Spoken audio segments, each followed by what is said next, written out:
Welcome everyone. I hope you joining this live stream. This is my first live stream video.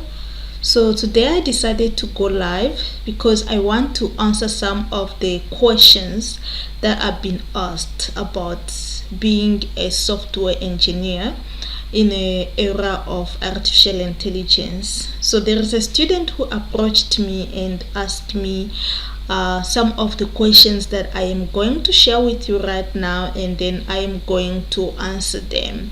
So I believe these questions might also help someone who is thinking of pursuing a career in software development or a career in software engineering.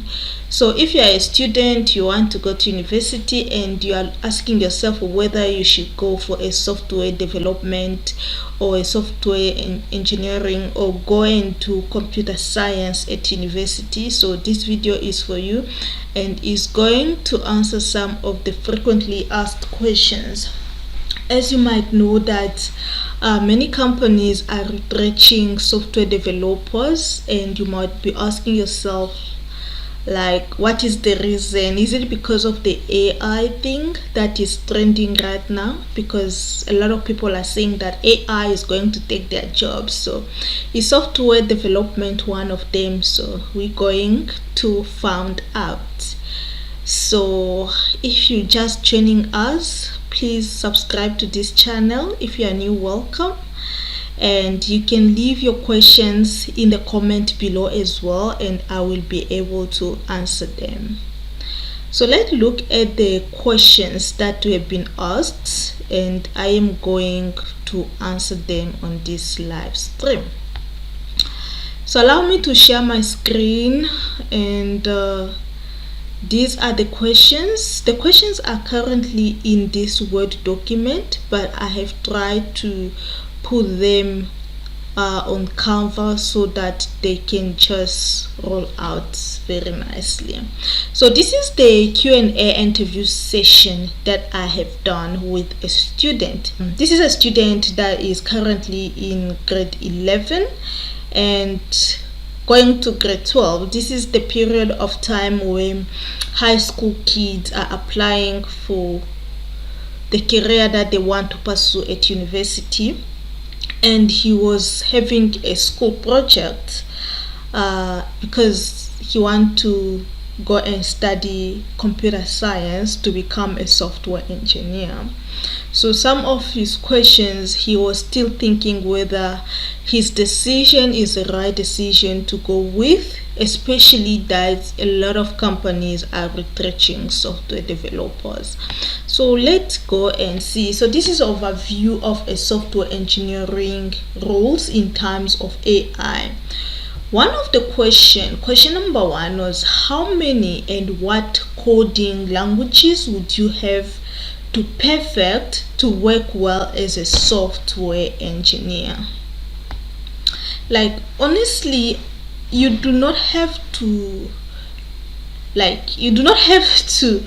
know like how many, like to count how many programming languages do you have to master in order to work as a software engineer.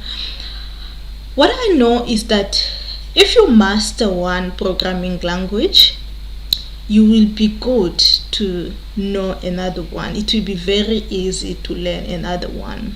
So my advice here is to learn first, be a master of one programming language, and once you are good with it, then you can go and learn another one.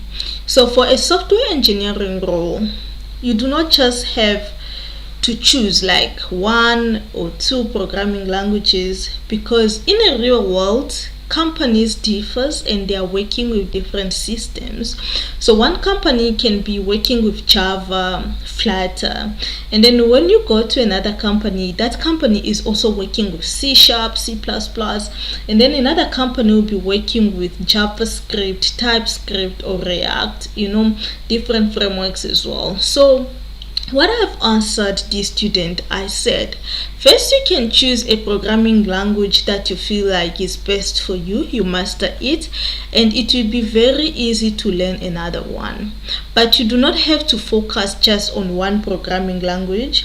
You have to know the basics of others. So be a master of this one programming language, and then learn the basics of others, so that when you are going to apply for a role, it will be easy to do a technical interview, because you are required to go and do a technical interview.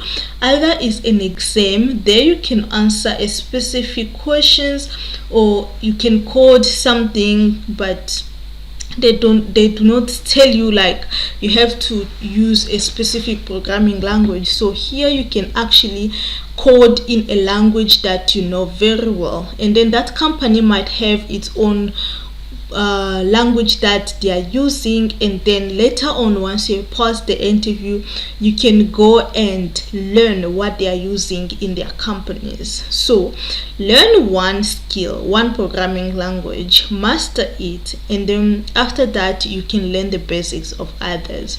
There it will facilitate you to move from one company to another when you are looking for another job.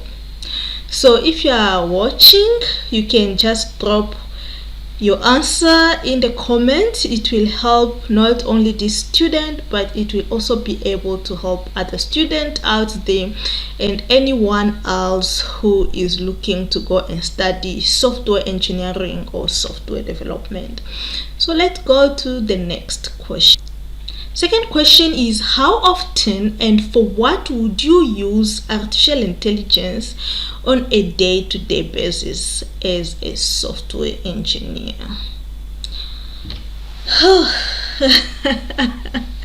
So, as you know, a lot of people are currently using AI, and it's not only ChatGPT. There is a lot of inbuilt AI that has been built within the IDEs that we are using for programming.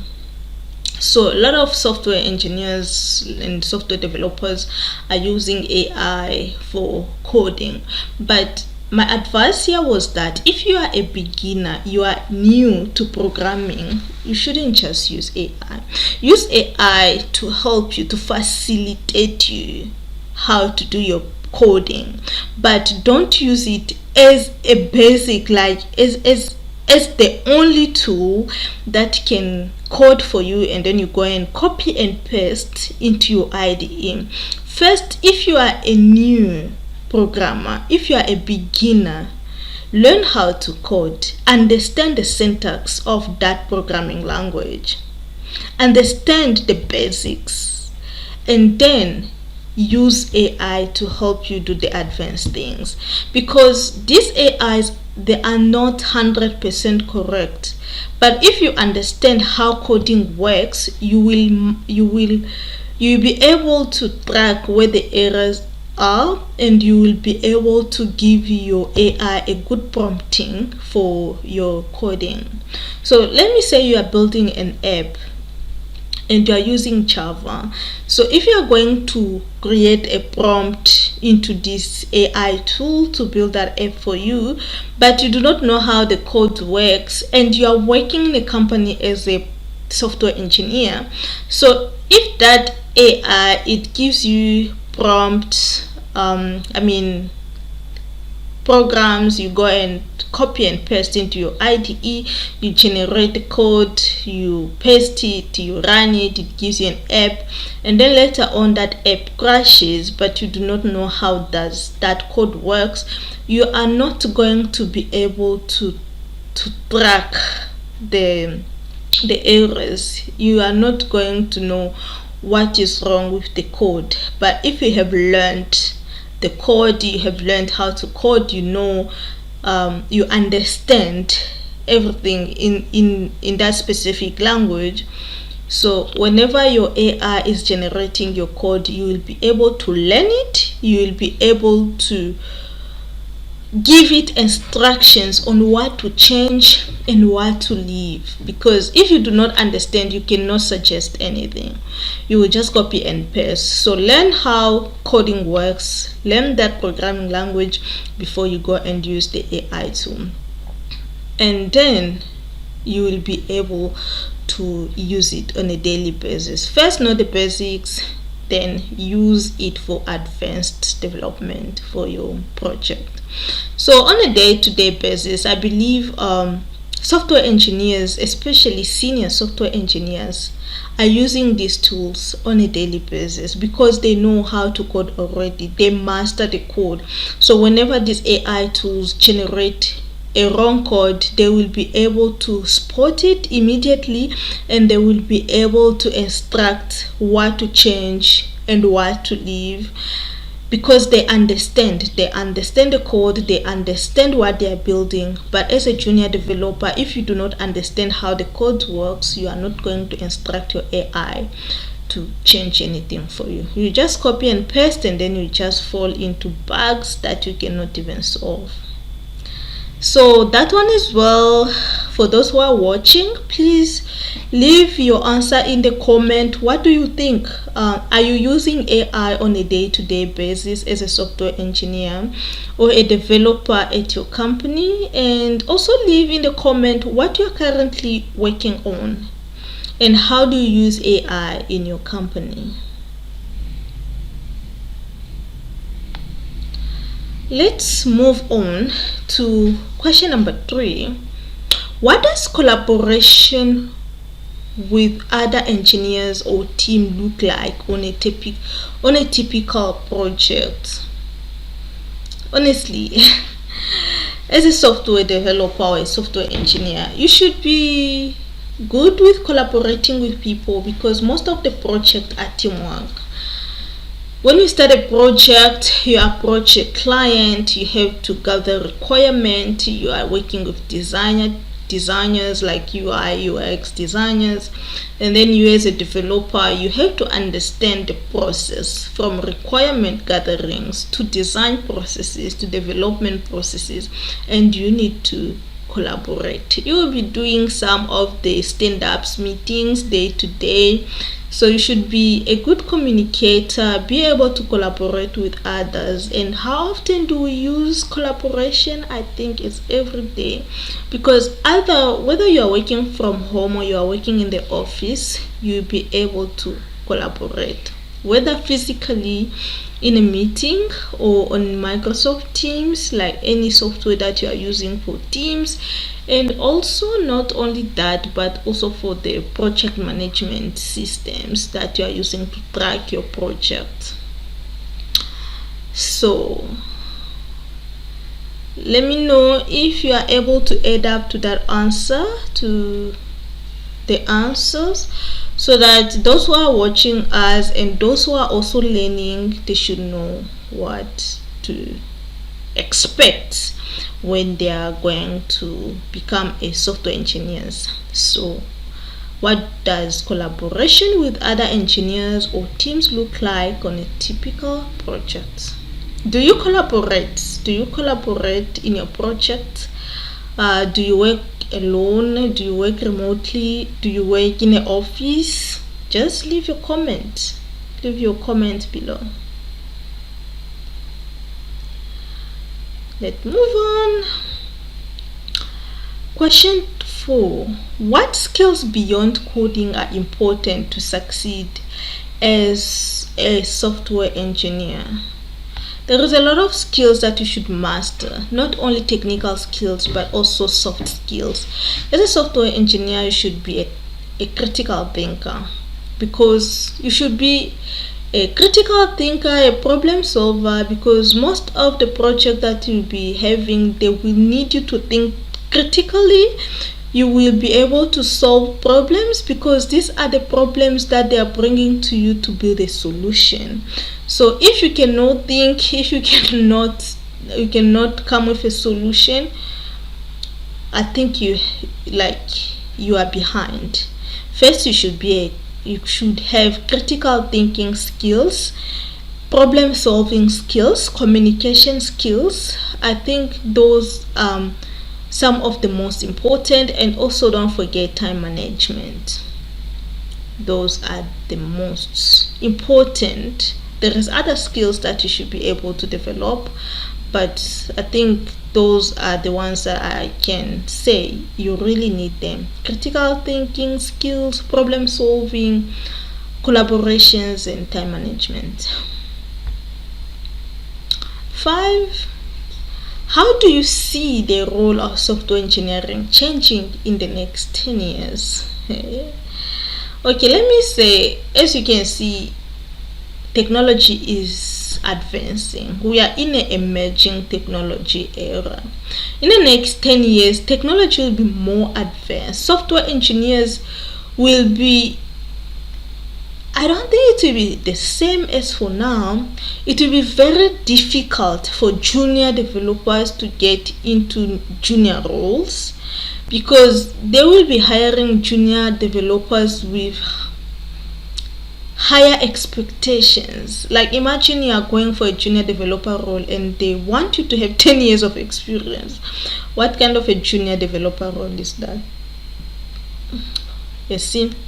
So it is going to change in a way that being a senior developer or getting a senior role will be more easier than getting into a junior role, simply because some of the work that junior developers does is going to be replaced by AI. You see, this simple work that junior developers can do, so a senior developer can use AI to be able to generate those, because he understands very well the code. He can just automate and generate the code and build those projects, while a junior developer is still going to need assistance, to need to be trained, to learn how things works. A senior developer has already mastered the code, has mastered the AI tools, how he can use those AI tools to generate the workload that a junior could have done. So for you to be able to get into a software development in 10 years to come, you should be smart enough to learn as much as you can different programming languages, learn how to use AI as well for your project, and because the jobs are going to be for those who knows how AI works for software development, rather for the person who is just creating coding manually. So if you understand how automation works, how AI works to code, you will be able to be one step ahead than those people who are not relying on AI. First, master the game, master how coding works. Secondly, master AI, how to use AI to simplify your project, to simplify your work. Because if you're not using it, you're actually wasting time for the seniors, and it's going to be more easier for those who use AI in the next 10 years to come, those who knows how to use AI to generate different programming languages, like different projects using different programming languages, than simply that person who just know how to use one programming language. So I think I have answered that, and for those who are watching, please feel free to leave your answer in the comment below. You can add your suggestions, like how do you see the role of software engineering changing in the next 10 years. So what is your opinion? Just leave the answer in the comment. Let's help the student make the right choice. Let's help those who want to change their careers into a software engineering roles.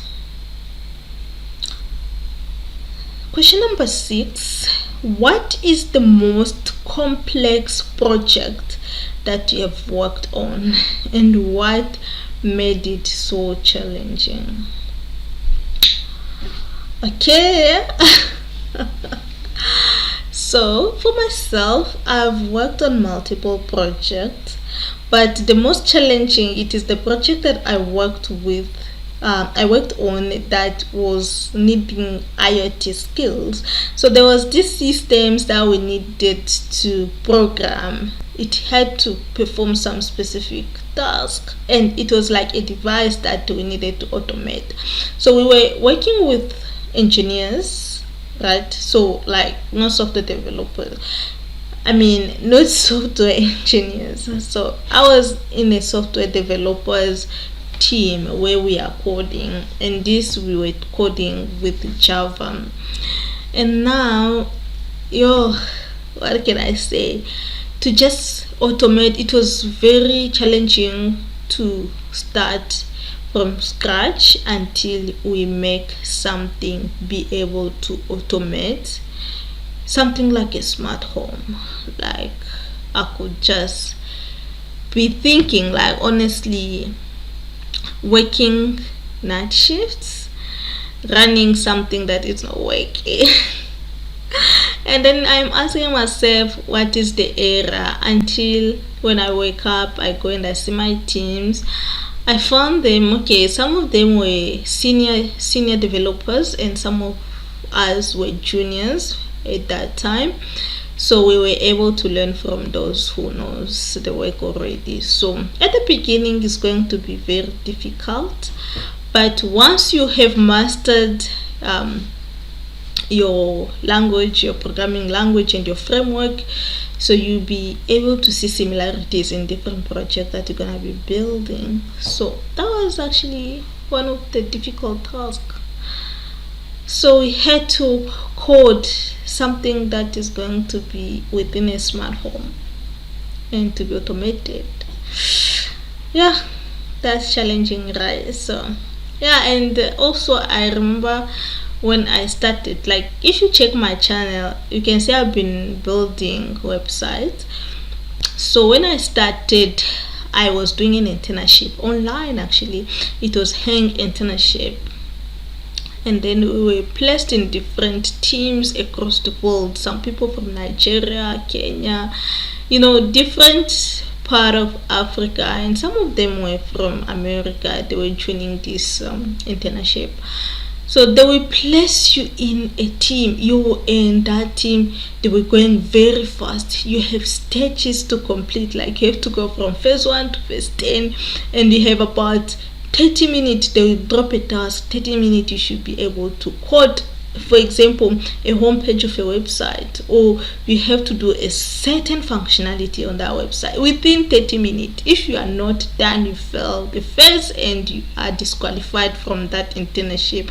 You are not able to move on. That was very challenging, but it actually boosted my skills because I needed to be very active. I needed to keep a watch on the system, whether there is a new task that has been scheduled, so that I can just finish that internship. But I completed it, and it was it was mind-blowing. It helped me a lot. That was during COVID-19, and thank God we were staying home, so it was very easier. It was very easy to keep on track with the project that was going on. Okay, let's move on. It's number 7. How do deadlines and time pressure affect the way you work?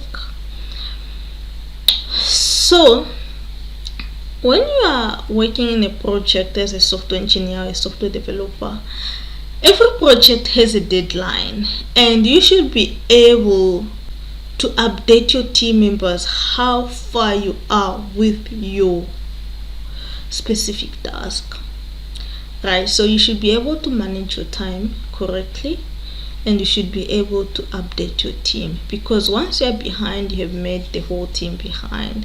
So how does deadlines, pressures affect the way I work? So if the deadlines are very tight, so sometimes you might feel like you have a bigger task than you imagined, especially when you're doing hard coding. Sometimes you get errors. Errors are part of coding, guys. So sometimes you have errors, you spend night trying to debug a system, and then if you have a tight deadlines, you might end up not sleeping enough until you reach the deadline to be able to deliver a task or to be able to deliver a project that is working. Yes, so you cannot afford to make your team stay behind, especially when a client has given you a deadline for that specific project, and also your company is expecting the project to be well done. So for those who are working on specific projects, please leave your comment down in the description. Leave your answers in a comment below so that we can see how does deadline and time pressure affect the way you work. Do you have pressures when you are working on a project? Does your team set up a deadline? Is it a team that decide on a deadline, or is your company that decide on the deadline, or is the client? So how do you guys work? How do you work? So we would like to know. Leave your answers in the comments. Okay, let's see question number 8. How often do you get to implement your own ideas in the project?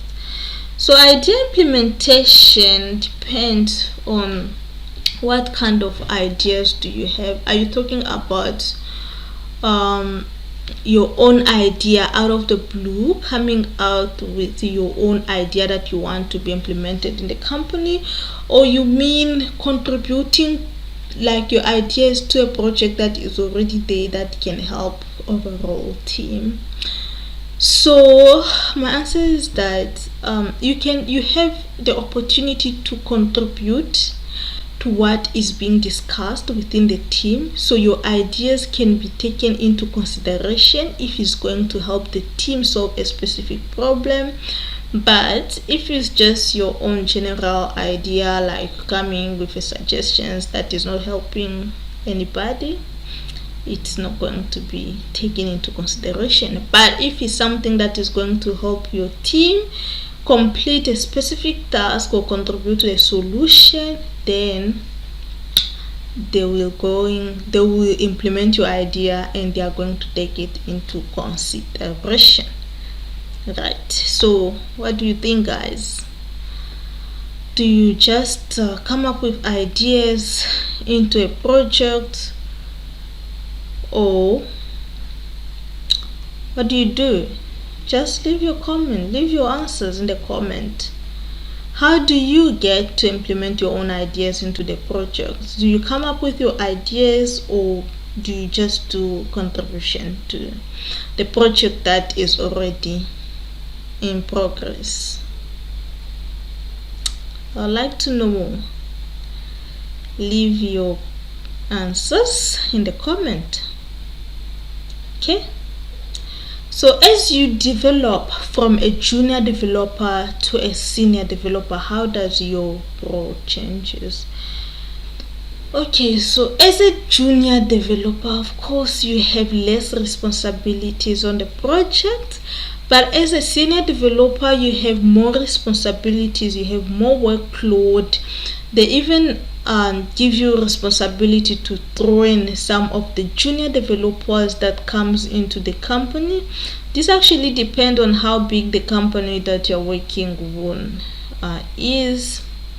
If there are just some few seniors, they will be allowed to train all the juniors that are joining in, right? And on top of that, they are going to be able to manage the project. They are going to be responsible to set the deadlines and make sure that the project is done correctly.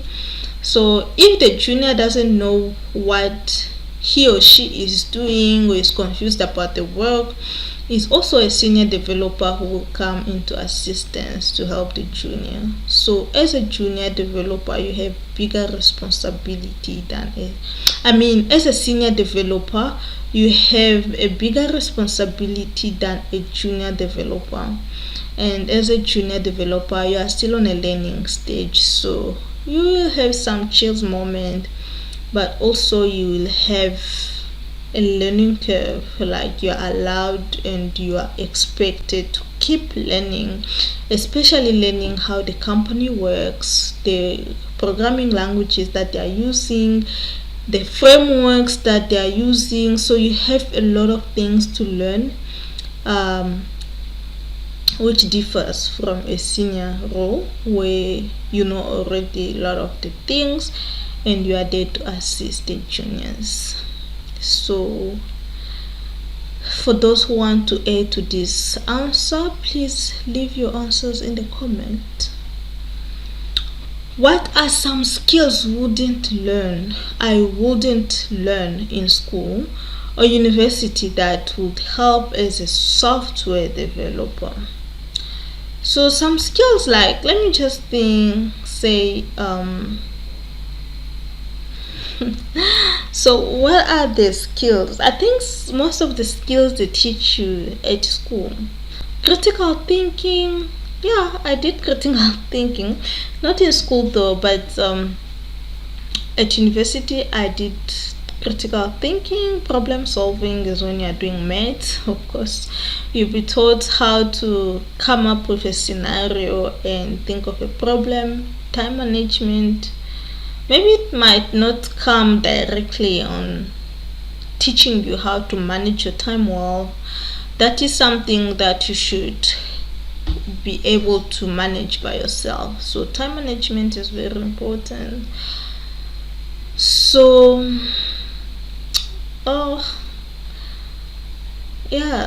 so I think those are the things, but most of the skills you'll be able to learn. Some soft skills, there are some soft skills like being disciplined. They're not going to teach you how to be disciplined and consistent into working on the project, of course, but you should know them. Those are kind of soft skills that should come naturally from yourself, disciplining yourself, being consistent, learning, you understand. But technical stuff, probably most of the technical stuff you might learn how to use Java, Python, or the frameworks, but they are not going to teach you into a deep of it. You will learn while working on a project. So leave your comment, guys. Leave your comment. What do you say?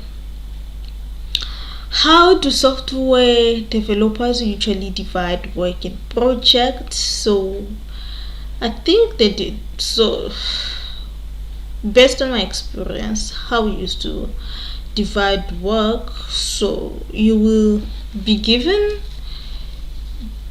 specific task that you have a strong interest, not like strong interest, but something that you feel like you'll be able to complete without any struggle, right? So something, it doesn't have to be something that you're passionate about, but something that you know that you are really good at and you are able to complete the task in due time, right? So you'll be able to divide the task and equally, of course, and you'll be able to do those stand-ups meetings in case someone is needing assistance, so people will be able to assist as well, right? So how do you divide tasks at your company, guys? So leave your answers. Leave your answers in the comment below. We would like to know what your answers are. Please let us assist these others people. Let us assist others who are learning. So yeah.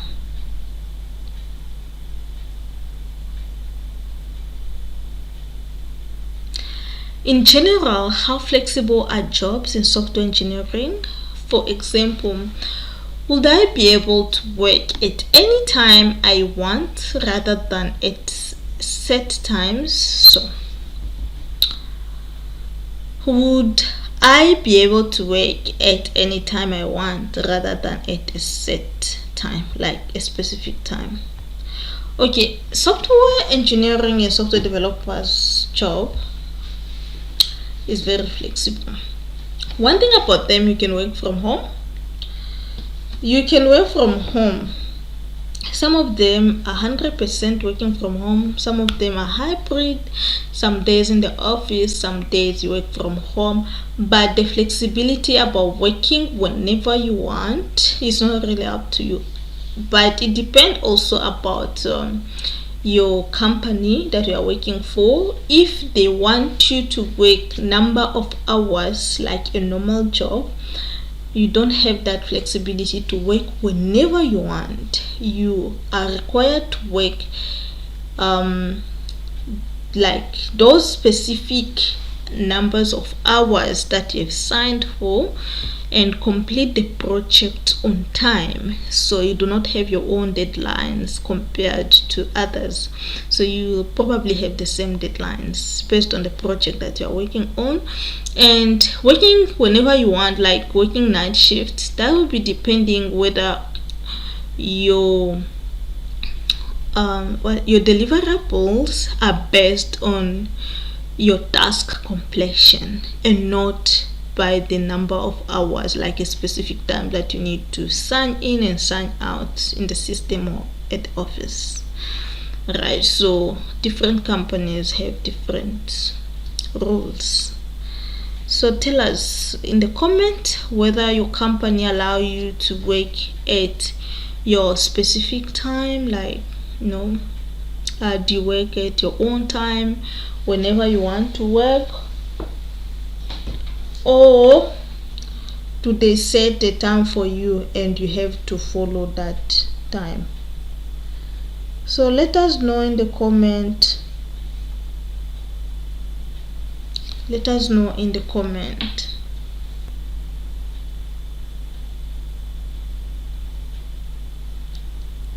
I hope you are leaving your answers in the comments. Okay.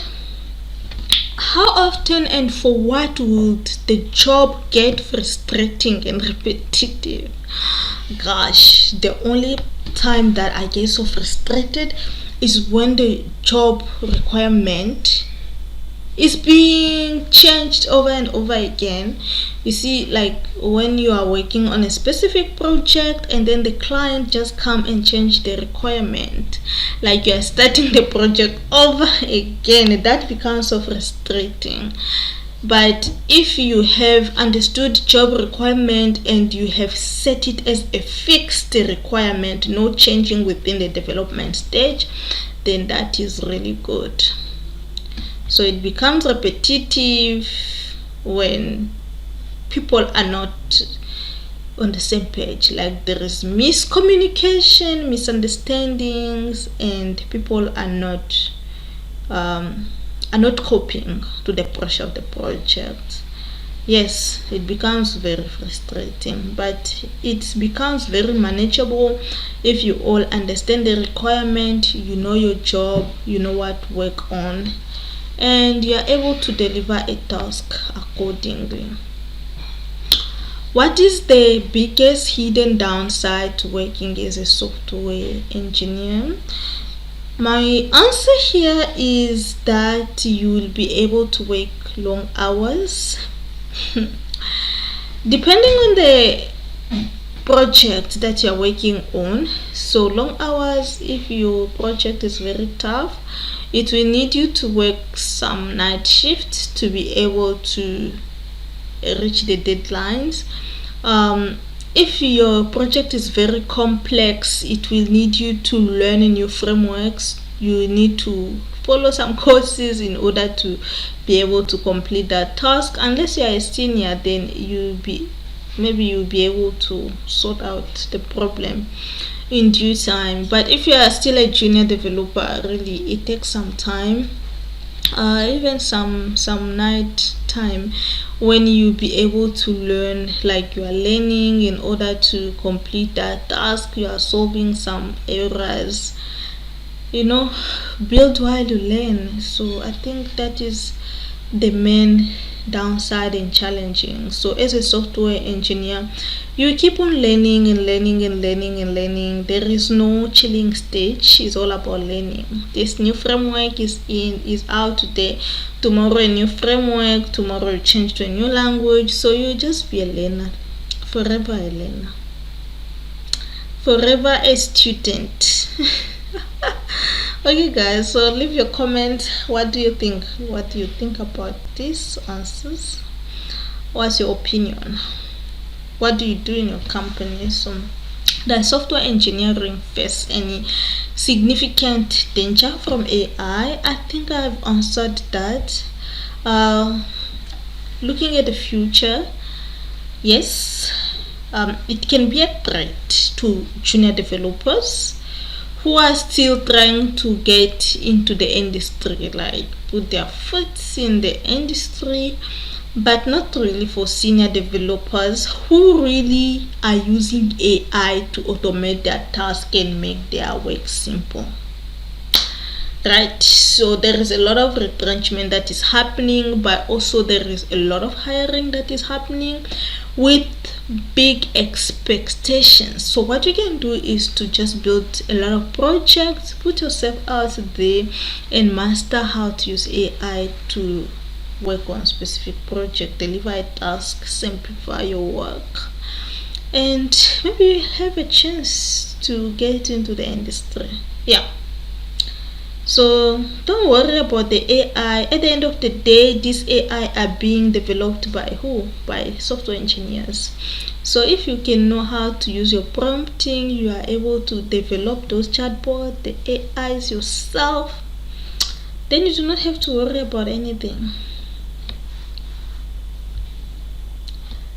Okay, so I think that is the end of our questions. So in this comment, leave your answers in the comment. If you are a developer, you are a software engineer, whether you studied computer science, what is the advice that you give to new students who want to pursue computer science in terms of AI?